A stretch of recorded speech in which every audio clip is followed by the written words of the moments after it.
Wisdom blow में आपका एक बार फिर स्वागत है। आपने पार्किंसन के हमारे पिछले वीडियो में इसके इलाज के बारे में जाना, लेकिन फिर बहुत सारे दर्शकों के सवाल आए कि क्या पार्किंसन का सर्जरी या शल्य चिकित्सा होता है। आपके तमाम सवालों का जवाब पुनः डॉक्टर शाहबाज अनीस दे रहे हैं।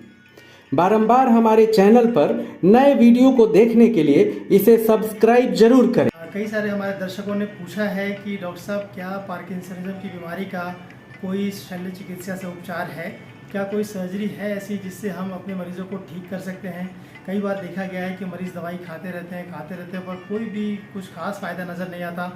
तो ऐसे मरीज़ों के बारे में या ऐसे प्रश्नों का उत्तर देने के लिए इस वीडियो को बनाया गया है।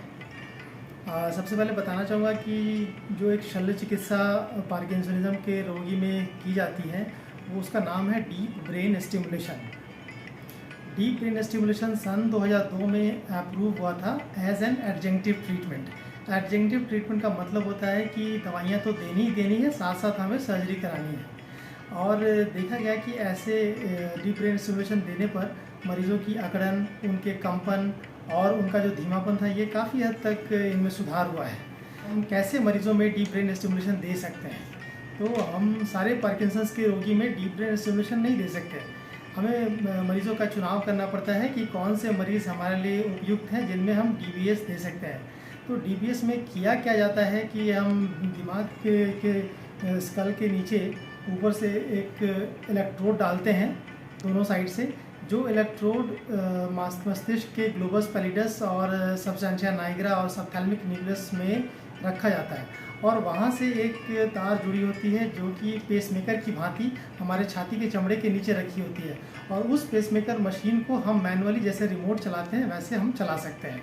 तो ये एक ऐसी मशीन है जिसमें एक पहले इलेक्ट्रोड प्लेस की जाती है और उस इलेक्ट्रोड की वायर को चमड़े के नीचे गर्दन से होते हुए छाती के चमड़े के नीचे रखी जाती है और उस मशीन को हम एक कंट्रोल से, रिमोट कंट्रोल से ऑपरेट कर सकते हैं, बाहरी कंट्रोल से ऑपरेट कर सकते हैं और ये बैटरी से चालित कंट्रोल है। अब प्रश्न ये होता है कि कौन से मरीज़ में हमें डीबीएस करनी चाहिए। तो सबसे महत्वपूर्ण सवाल जवाब ये है कि जो डीप ब्रेन स्टिमुलेशन के व्यक्ति हैं वो 70 साल से कम उम्र की होनी चाहिए।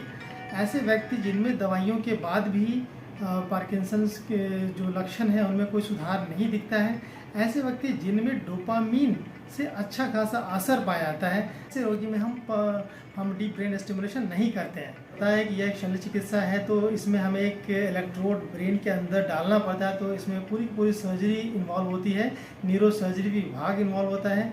जिस भी अस्पताल में न्यूरो सर्जरी का विभाग विकसित है हमें वहीं कराना चाहिए और इलेक्ट्रोड को डालना, उसे फिर चमड़े के नीचे से ला करके उसे छाती के आगे भाग में फिर प्लेस करना, ये एक महत्वपूर्ण काम है। इसमें ब्लीडिंग का खतरा रहता है, इसमें इस लीड को लगाना, लीड को निकालने में इन्फेक्शन होने के चांसेस बने रहते हैं और इन सब के अलावा यह एक महंगा अफेयर है, ये एक महंगा प्रस्ताव है। कई बार मरीज़ हमें बोलते हैं कि क्या हमें मेडिकल थेरेपी की तरफ जाना चाहिए या हमें ऑपरेशन करवाना चाहिए। तो मेडिकल थेरेपी का मतलब है कि जब हम पेशेंट को दवाइयाँ देते हैं, लीवोडोपास दवाइयाँ देते हैं, और ऑपरेशन का मतलब है कि जब हम डीप ब्रेन स्टिमुलेशन करते हैं। रिसर्च से पता चला है कि डीप ब्रेन स्टिमुलेशन और मेडिकल की थेरेपी दोनों ही मुख्य रूप से बराबर काम करती हैं। हम ऑपरेशन वैसे व्यक्ति में, वैसे मरीज़ों में प्रेफर करते हैं जिनमें मेडिकल थेरेपी से हमें कम फ़ायदा मिलता है। ऐसे मरीज़ों में नहीं करनी चाहिए। ऐसे व्यक्ति, ऐसे मरीज़ जिनमें याददाश्त की बीमारी है पहले से, जो भूलते हैं चीज़ों को या उन्हें डिमेंशिया है, मेडिकल टर्म में हमें डिमेंशिया बोलते हैं उसे, ऐसे व्यक्ति में हम डीप ब्रेन स्टिमुलेशन नहीं करते हैं। ऐसे व्यक्ति जिनमें पार्किंसंस के जैसी बीमारियां हैं, पार्किंसंस डिजीज़ नहीं है और पार्किंसंस के जैसी बीमारी है, जैसे उनके कुछ नाम गिनाना चाहूँगा। मेडिकल भाषा में उन्हें मल्टीपल सिस्टम एट्रोफी बोलते हैं, CBS जैसे कि कॉर्टिकोबेसल डिजेनरेशन नामक बीमारियां हैं या प्रोग्रेसिव सुप्रान्यूक्लियर पॉल्सी नामक बीमारियां हैं।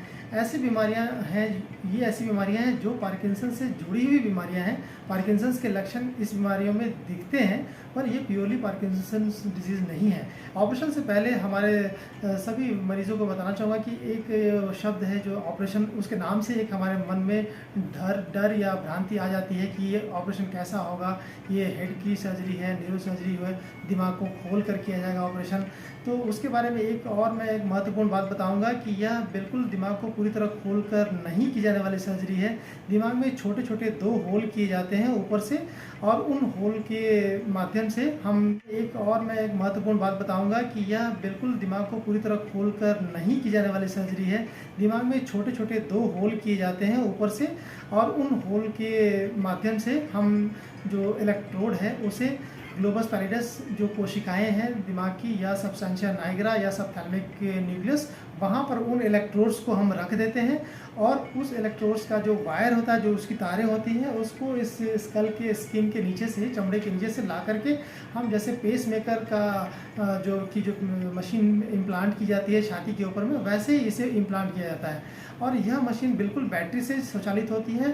समय समय पर इसकी बैटरी चेंज की जा सकती है, और इसे हम बाहरी यंत्र से भी कंट्रोल कर सकते हैं। उसका रिमोट कंट्रोल बाहर की तरफ होता है।